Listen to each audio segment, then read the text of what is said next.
Hello students, once again welcome back to my YouTube channel the genius physicist. Yes, आज हम discuss करने जा रहे हैं about the concept of plane wave. Plane wave क्या होती है और इसमें जो एक इशू है उस इशू को मैं हाईलाइट कर लेता हूं, उस इशू को हम डिस्कस करेंगे। इशू ये है कि जो प्लेन वेव है दैट कैन नॉट एक्सप्लेन और that can not describe the matter waves. वो मैटर वेव्स को एक्सप्लेन नहीं कर सकती प्लेन वेव। इस चीज को हमें यहाँ पर डिस्कस करना है, इस चीज को हमें फोकस करना है। तो यहाँ पर इस तरह क्वेश्चन आ सकता है, how can you say that plane wave can not explain the matter wave. Matter wave को एक्सप्लेन नहीं कर सकती plane, how can you say that, ये आप इस तरह कह सकते हैं। ओके, इस क्वेश्चन को हम समझेंगे इस लेक्चर में। अभी जो डिस्कशन होगी उस डिस्कशन में हम टोटली जो डिस्कशन करेंगे वो होगी on the basis of characteristics of plane wave. Plane wave की क्या कैरेक्टरिस्टिक है, plane wave de Broglie wave से किस तरह डिफरेंट है। ओके, तो याद रखें ये जो कॉन्सेप्ट डेवलप होता है ये डेवलप होता है through the D Broglie hypothesis. De Broglie का जो काम है, मैटर वेव्स का जो काम है, उसके बिहाफ पर हम इसी को एक्सप्लेन करते हैं। वहां पर क्या होता है, डी ब्रोगली ने बताया every moving particle S wave associated with it. Her moving particle के साथ क्या होती है, वेव एसोसिएटेड होती है। जस्ट लाइक दैट, सपोज करिए एक पार्टिकल है, ये पार्टिकल मूव कर रहा है, तो इस पार्टिकल के साथ वेव एसोसिएटेड होगी। इस पॉइंट से लेकर इस पॉइंट तक पार्टिकल गया, तो इधर से लेकर इधर तक इसी के साथ वेव एसोसिएटेड होगी। ये इसकी प्रॉपर्टी है कि मूविंग पार्टिकल के साथ क्या है, वेव एसोसिएटेड है। ये जो कॉन्सेप्ट है, ये कॉन्सेप्ट है डी ब्रोगली का, जिसको हम कहते हैं डी ब्रोगली हाइपोथेसिस। ओके, ये उसका कॉन्सेप्ट है। अब हम इनको कंपेयर करते हैं इस प्लेन वेव के साथ कि प्लेन वेव का इसके साथ क्या कॉन्सेप्ट है, क्या लिंकेज है। तो याद रखें ये जो प्लेन वेव होती हैं ये नॉन लोकलाइज्ड होती हैं। ये होती है नॉन लोकलाइज्ड। नॉन लोकलाइज्ड का मतलब क्या है, सपोज करें ये एक वेव है, ये एक वेव है। इस वेव में आपको एक चीज नजर आ रही है कि इसका जो एम्पलीट्यूड है वो सबका नियर अबाउट सेम है, यूनिफॉर्म है, एम्पलीट्यूड कांस्टेंट है। ये देखिए आप, एम्पलीट्यूड सबका क्या है, नियर अबाउट सेम है। तो प्लेन वेव हम उस वेव को कहते हैं जिसमें जो एम्पलीट्यूड की डिस्ट्रीब्यूशन हो वो यूनिफॉर्म डिस्ट्रीब्यूशन हो। इसका मतलब ये हुआ कि इसमें पार्टिकल के फाइंडिंग के जो चांसेस हैं, जो पार्टिकल के होने की प्रोबेबिलिटी है, वो हर जगह पर क्या है, इक्वल है। इधर भी प्रोबेबिलिटी इक्वल है, इधर भी इक्वल है, इधर भी इक्वल है, इधर भी इक्वल है। हर जगह पर पार्टिकल को मालूम करने की प्रोबेबिलिटी क्या है, इक्वल है, सेम है। तो यहाँ पर पार्टिकल को आइडेंटिफाई करना हमारे लिए क्या होगा, टफ हो जाएगा, क्योंकि इसकी ये प्रॉपर्टी दिस नॉन लोकलाइज्ड, ये क्या है, नॉन लोकलाइज्ड है। जब वेव नॉन लोकलाइज्ड है तो इसमें पार्टिकल को फाइंड आउट करने की प्रोबेबिलिटी हमारे पास क्या है, कम है। अगर हम वेव पैकेट की बात करते हैं तो वेव पैकेट में इस तरह इसको इजीली फाइंड आउट कर सकते हैं।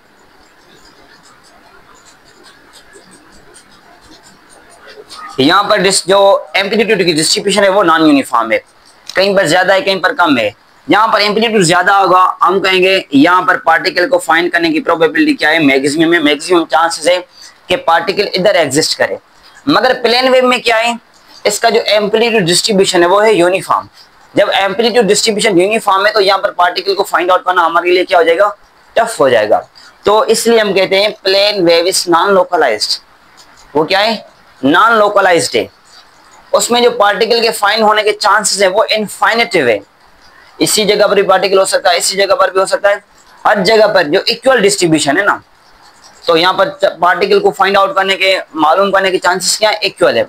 आप यहाँ देखेंगे तो यहाँ एम्पलीट्यूड मैक्सिमम है, तो आप यहाँ यही कह सकते हैं कि इस रीजन में, इस एरिया में पार्टिकल मिल सकता है, देयर इज हायर प्रोबेबिलिटी।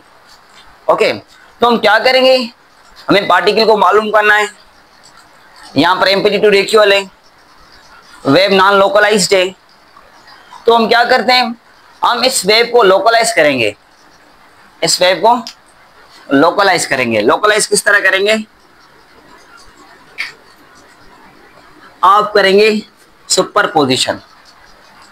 जो वेव्स की सुपर पोजिशन की जाती है वो हम इसलिए कहते हैं ताकि हम उसको लोकलाइज कर सकें।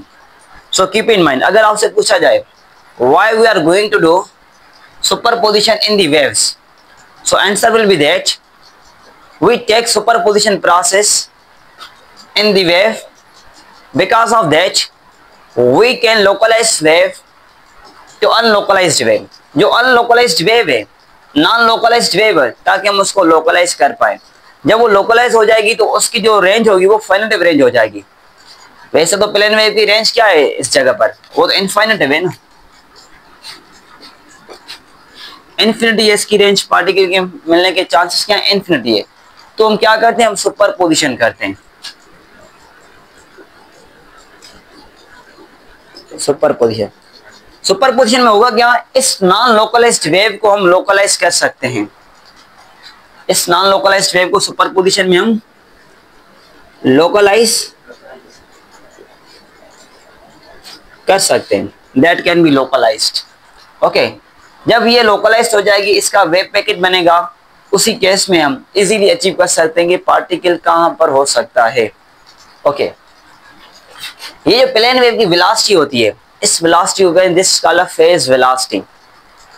दिस कॉल्ड फेज वेलोसिटी, जिस वेलोसिटी के साथ ये वेव मूव कर रही है इसकी वेलोसिटी को हम कहते हैं this called phase velocity.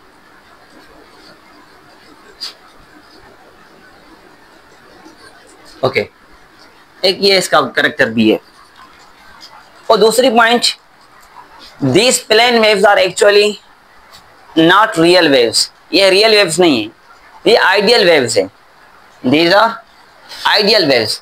This plane wave concept is actually mathematically concept, ये एक मैथमेटिकली कॉन्सेप्ट है। This is a mathematically concept.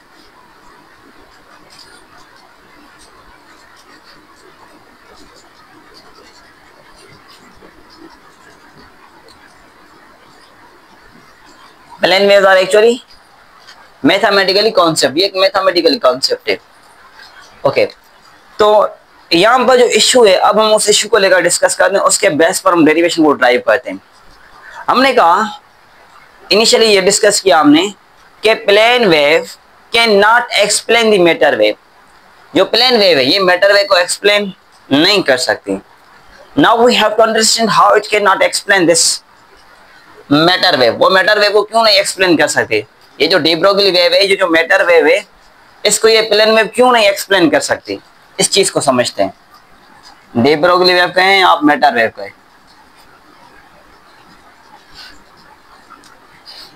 In concept को आप समझे भाई।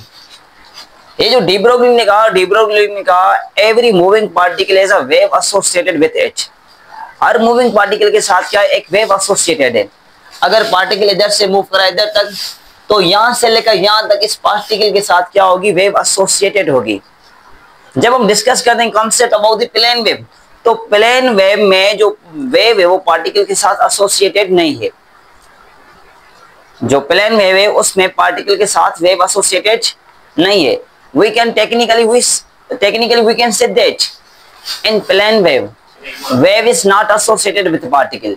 पार्टिकल के साथ वेव एसोसिएटेड नहीं है। इसको वेरीफाई करते हैं, जस्टिफाई करते हैं किस तरह ये। ओके,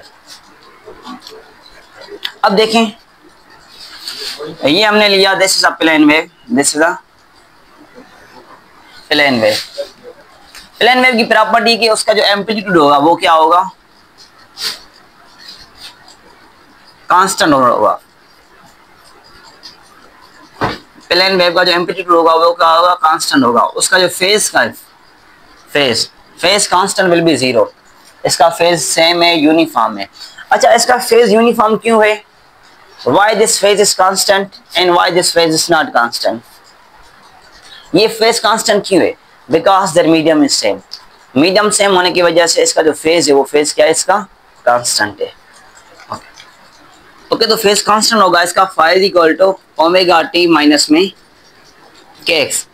अगर हम इस फेज कांस्टेंट का डेरिवेटिव ले विथ रिस्पेक्ट टू टाइम, तो इसका डेरिवेटिव क्या हो जाएगा, डेरिवेटिव हो जाएगा इसका जीरो, क्योंकि फेज क्या है, इसका कांस्टेंट है। फेज कांस्टेंट होने का सबब क्या है, इसका मीडियम सेम है। ओके, तो ये हो जाएगा जीरो, ये हो जाएगा ओमेगा माइनस में के डावा एक्स अपॉन डावा टी। ओके, ये पार्शियल डेरिवेटिव डावा एक्स अपॉन डावा टी, तो हम इसको इस तरह लिख सकते हैं, ये माइनस का टर्म इधर आएगा तो ये हो जाएगा प्लस का के डावा एक्स अपॉन डावा टी ओमेगा।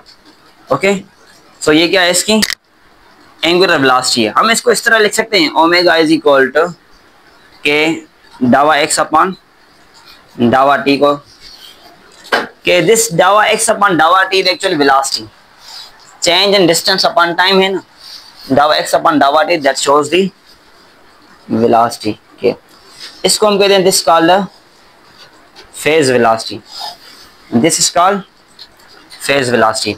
तो फेज वेलोसिटी को हम फर्दर इस तरह मॉडिफाई कर सकते हैं, फेज वेलोसिटी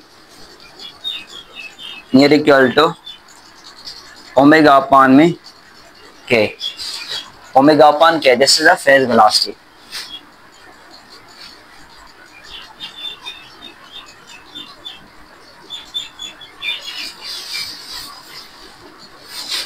ओमेगा अपॉन के। ओके, तो हम फेज वेलोसिटी को इस तरह भी एक्सप्लेन कर सकते हैं, phase velocity is actually equal to coefficient of, it is ratio of coefficient of time and coefficient of x. जो कोफिशिएंट ऑफ टाइम है और जो कोफिशिएंट ऑफ एक्स है, इनका जो रेशियो है that is actually equal to phase velocity. Mathematically हम इसको इस तरह भी एक्सप्लेन करेंगे कि phase velocity is actually ratio of coefficient of time to the ratio of coefficient of x. X का जो कोफिशिएंट है और जो टाइम का जो रेशियो है, कोफिशिएंट है, इनका जो रेशियो है that is actually phase velocity. ये शो करता है फेज वेलोसिटी को। तो हमने ये चीज भी पढ़ी है कि वेलोसिटी बराबर होती है phase velocity equal to lambda upon में टाइम, लैम्डा अपॉन में टाइम। और according to de Broglie hypothesis lambda is equal to h upon में एम वी, h अपॉन में एम, ये चीज भी हमने पढ़ी है। तो हम लिख सकते हैं यहाँ पर phase velocity is equal to h upon में m v into t. Okay, you know very well that frequency is equal to inverse of time, frequency is equal to inverse of time। यहाँ पर 1/t है, वहां पर हम लिख सकते हैं, तो ये हो जाएगा h फ्रीक्वेंसी अपॉन में m v. Okay, according to Albert Einstein, Einstein के मुताबिक हमने ये चीज पढ़ी है, E equal to h f, energy equal to h f, energy is quantized. तो हम यहाँ लिख सकते हैं E equal to h f frequency, तो इसकी जगह पर हम लिख सकते हैं E phase velocity is equal to E upon में m we.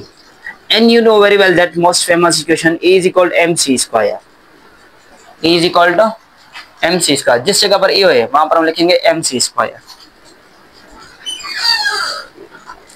M c square upon v. M m से कैंसिल हो जाएगा, तो हमें जो फेज वेलोसिटी मिलेगी वो क्या मिलेगी, that will becomes equal to c square upon में v, c square upon v. This v is very very small velocity, ये जो वी वेलोसिटी है पार्टिकल की वो क्या है, वेरी स्मॉल वेलोसिटी है, as compare to this is very small. So हम इसको इस तरह लिख सकते हैं कि phase velocity will become equal to square of c. Is it possible? अब देखें, हमें तो ये चीज मिली, सारी बात, सारी डिस्कशन, सारा कॉन्सेप्ट इसी टॉपिक का इसमें छुपा हुआ है। क्या ये phase velocity speed of light के स्क्वायर के बराबर हो सकती है? आइंस्टाइन ने तो ये चीज कही है कि कोई भी ऐसा पार्टिकल नहीं है, कोई भी ऐसी वेव नहीं है जिसकी वेलोसिटी स्पीड ऑफ लाइट से ज्यादा हो, स्पीड ऑफ लाइट से ज्यादा हो, ये पॉसिबल ही नहीं है, ये पॉसिबल ही नहीं। आइंस्टाइन ने बताया कोई भी ऐसा पार्टिकल नहीं कि जो स्पीड ऑफ लाइट से ज्यादा मूव करे। मगर यहाँ पर आपको ऑब्जर्वेशन में क्या मिल रहा है कि जो फेज वेलोसिटी है वो square of speed of light है, वो किसके बराबर है, square of speed of light है। दैट इज नॉट पॉसिबल, ये पॉसिबल नहीं है। तो हम इसको इस तरह भी कह सकते हैं, जिस तरह मैंने आपको बताया कि जो डी ब्रोगली वेव है, डी ब्रोगली ने कहा था एवरी मूविंग पार्टिकल के साथ एक वेव एसोसिएटेड है। अगर पार्टिकल इधर से मूव करना शुरू करता है इधर तक, तो यहां से लेकर यहां तक इसके साथ क्या होगी, वेव एसोसिएटेड होगी। इसका मतलब यह भी हुआ कि पार्टिकल इस जगह पर है और इसकी जो फेज वेव वेलोसिटी है वो इधर है। यह पॉसिबल है? That is not possible, that is not possible. So initially मैंने आपको बताया कि when we discuss about the plane wave, in plane wave is not associated, plane wave में जो वेव है वो नॉट एसोसिएटेड विद वेलोसिटी। मैंने आपको बताया ना, वहां in plane wave is not associated with particle. जब ये पार्टिकल के साथ एसोसिएटेड ही नहीं है, this is a mathematically concept that how it can explain the de Broglie hypothesis. तो ये डी ब्रोगली हाइपोथेसिस को किस तरह एक्सप्लेन करेगी? तभी तो हम कहते हैं कि how can you say that plane wave can not explain the matter wave. Matter wave में क्या है, मैटर वेव में जो वेव है वो पार्टिकल के साथ एसोसिएटेड है। जब हम डिस्कस करते हैं प्लेन वेव, तो प्लेन वेव में हम टेक्निकली ये कहते हैं कि wave is not associated with particle, particle के साथ वेव एसोसिएटेड है ही नहीं, क्योंकि कोई ऐसा पार्टिकल है ही नहीं जिसकी स्पीड ऑफ लाइट के बराबर हो। मगर प्लेन वेव में जो फेज वेलोसिटी मिल रही है, ये फेज वेलोसिटी प्लेन वेव की, ये जो मिल रही है वो क्या है, square of speed of light के नियर इक्वल है। अगर हम कहते हैं कि v near equal to c है, ये अलग बात है, ये पॉसिबल नहीं है इंस्टेंट के मुताबिक कोई ऐसा पार्टिकल है जिसकी स्पीड ऑफ लाइट से ज्यादा हो। मगर यहाँ पर प्लेन वेव में क्या मिला है भाई, स्क्वायर ऑफ लाइट मिला है कि इसकी जो फेज वेलोसिटी है वो near about square of light के इक्वल है। So that is not possible. इसका मतलब ये हुआ कि इस पार्टिकल के साथ वेव एसोसिएटेड नहीं है, वेव इसके आगे है। पार्टिकल इस जगह पर है, वेव क्या है, इस जगह पर है। यहाँ पर डी ब्रोगली का क्या कॉन्सेप्ट है, अगर पार्टिकल इधर से मूव कर रहा है इधर तक, तो यहाँ से लेकर यहाँ तक इसमें क्या होगी, इसमें वेव एसोसिएटेड होगी। मगर यहाँ से लेकर यहाँ तक जो पार्टिकल मूव कर रहा है तो इसमें इधर तक वेलोसिटी होगी, इधर तक वेव होगी। दो कदम जो है ना वो वेवलेंथ आगे है, इसकी वेव वेलोसिटी ज्यादा है इससे। So that is not practically possible, ये प्रैक्टिकल पॉसिबल नहीं है।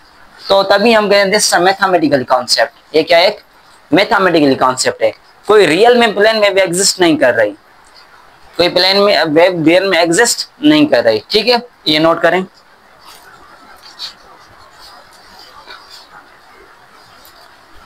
That was most important concept. So on the basis of this discussion, we can say that plane wave cannot explain the de Broglie wave. जो plane wave है de Broglie wave को explain नहीं कर सकती। Okay अच्छा, ये possible है, most important point. Plane wave matter wave को एक्सप्लेन नहीं कर रही, क्योंकि जो इसकी स्पीड है वो square of speed of light के नियर इक्वल है, जो गलत है। आइंस्टाइन के कॉन्सेप्ट को ये डिस्टर्ब कर रही है। So that's why we can ignore it. हम ये नहीं कह सकते कि प्लेन वेव एक्सप्लेन कर सकती है मैटर वेव को। ठीक है, अच्छा, तो plane wave can not explain the matter wave, but equation of matter wave can be derived, can be obtained on the basis of plane wave equation. Plane wave equation के बुनियाद पर, plane wave equation के base पर हम matter wave equation को derive कर सकते हैं। जिस तरह मैंने एक वीडियो लेक्चर रिकॉर्ड किया है, वो पढ़ा हुआ है मेरे यूट्यूब चैनल पर, आप देख सकते हैं कि वहां पर मैंने जब श्रोडिंगर वेव इक्वेशन के अजम्पशंस डिस्कस किए थे, तो जो फोर्थ अजम्पशन था मैंने वहां पर स्टार्टिंग में क्या किया था, ये प्लेन वेव इक्वेशन ली थी, ए साइन के एक्स माइनस में ओमेगा टी, मैंने ये लिया था। जब matter wave equation Schrodinger wave equation drive की थी तो मैंने इनिशियली प्लेन वेव इक्वेशन ली थी। जब प्लेन वेव इक्वेशन एक्सप्लेन नहीं कर सकती, श्रोडिंगर वेव इक्वेशन को, मैटर वेव को एक्सप्लेन नहीं कर सकती, तो हम इस प्लेन वेव इक्वेशन को क्यों यूज करते हैं? अंडर सर्टेन कंडीशन, जब हम इस प्लेन वेव को लोकलाइज करते हैं, जब सुपरपोजिशन में लेकर आते हैं, नॉर्मलाइजेशन करवाते हैं इस वेव की, प्लेन वेव की, तो in that case we can use plane wave equation. So on the basis of plane wave equations we can identify, we can explain the matter wave equations. matter wave equation को explain कर सकते हैं, मगर ये कहना गलत है कि we can explain the matter wave on the basis of plane wave equation, ये चीज गलत है। So keep in mind। तो इस तरह सर ने भी क्लास में क्वेश्चन डिस्कस किया था कि पेपर में इस तरह सवाल आ सकता है, how can you say that plane wave cannot explain the matter wave। जब ये सवाल आएगा तो आप इस सब सारे को, सारे कॉन्सेप्ट को इस तरह से लिख लेंगे, ठीक है। तो मेन रीजन ये है कि स्पीड ऑफ लाइट के बराबर किसी पार्टिकल की वेलोसिटी नहीं हो सकती, मगर प्लेन वेव की जो फेज वेलोसिटी है वो square of speed of light के इक्वल आई है, तो that is not a valid concept.